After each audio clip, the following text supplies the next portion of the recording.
The rise of the Shadowed Felins. The wind howled through the tall, ancient trees, their thick trunks seeming to almost touch the sky. The leaves rustled softly, but in the distance, a low rumble began to grow louder. The ships, imposing and robust in shape, cut through the air with a low hum, and within seconds, they landed with a thunderous impact on the plains below. The ground trembled under the weight of the machines, sending a thick cloud of dust into the air.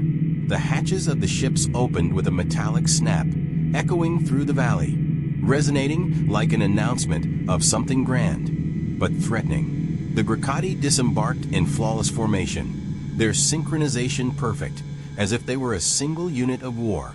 Their mirrored armor reflected the red light of the nearby stars, creating a dazzling display of gleaming lights.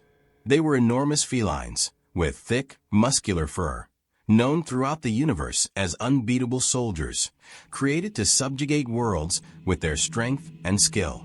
Their eyes, burning like embers, were fixed on their objective. They feared nothing, and their presence made the wind whisper in respectful tones. However, Taranth VI did not seem like the type of planet to surrender without resistance.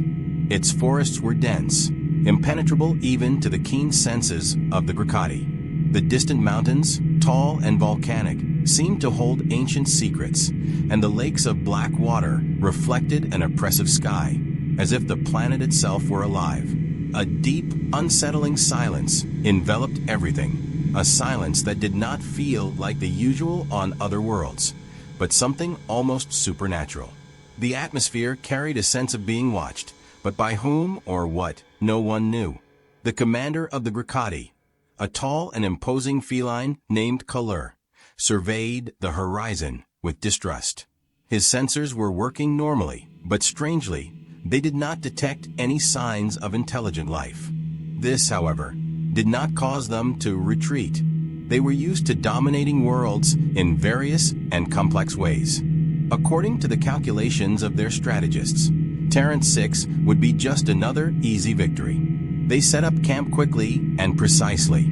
The barracks were erected in a matter of minutes, and the defense systems were activated. Patrols were sent out to explore the region, but by nightfall, the first disappearance occurred. The soldier responsible for one of the patrols, Kator, simply did not return. Initially, they thought it might have been a communication failure, or perhaps something as simple as a deviation from the route.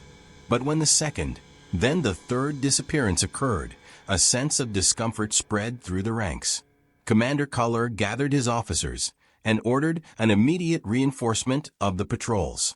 But the night seemed to swallow his teams one by one. Nothing seemed to make sense. One by one, the patrols went out and never came back.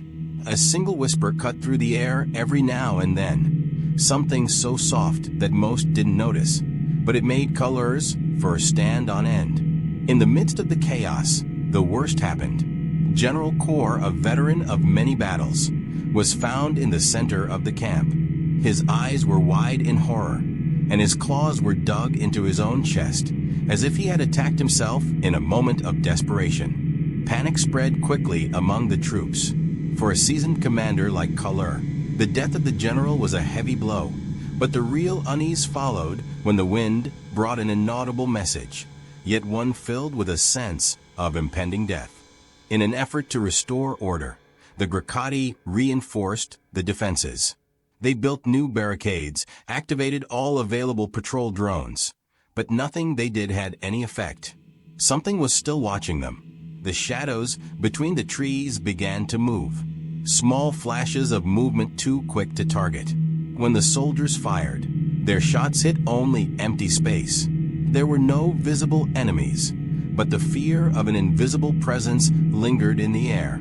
Explosions began without warning. The transport ships, parked at the base, were destroyed one by one, in explosions so violent that the survivors could barely comprehend what was happening. There were no enemies in sight. The bridges and pathways between the mountains collapsed as if struck by forces beyond understanding. The planet itself seemed to be conspiring against them, as if rebelling against the invasion. With every step they took, a new trap was revealed. On the final night, with the survivors reduced to only a handful of soldiers, they gathered around an extinguished campfire, exhausted and hopeless. Panic had turned into absolute despair. With not enough weapons and dwindling resources, the only options were to fight or be devoured by the planet itself. It was then, in an act of desperation, that one of the soldiers shouted into the forest, challenging the enemies to show themselves, to face them head-on, without tricks. The silence was absolute for a moment, but then, as if the shadows around the base had come to life, 12 figures silently emerged from the forest. The Shadowed Felins. Their appearance was terrifying. They wore armor made from a material that even the Gracati had never recorded before. Their claws, glowing like blades of pure energy, reflected the starlight. Their eyes, incandescent like embers, burned with an unwavering intensity. They moved with a supernatural fluidity, as if closer to the wind than to the earth. Their movements were fast and imprecise, a deadly dance that seemed to predict every attack of the Gracati. Even in fewer numbers, the Shadowed Felins were an enigma that no one could fully comprehend. The battle was brutal. Every strike from the Shadowed Felins was decisive, and the Gracati, despite their strength and experience, fell before them like dry leaves before the wind. The fight lasted no more than a few minutes, and in the end, only the Shadowed Felins remained, their armor glowing amidst the carnage. The few survivors who tried to flee realized too late that there was no escape. The planet, like a trap, swallowed them whole. In a final breath, the last soldier transmitted message, his voice distorted by panic. Now tell the universe what happens when you invade the territory of the Shadowed Felins.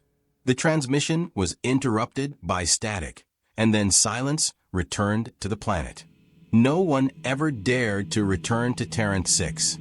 In the shadows of the forest, the Shadowed Felins waited, as they always had, eternally patient, and always ready to protect their territory.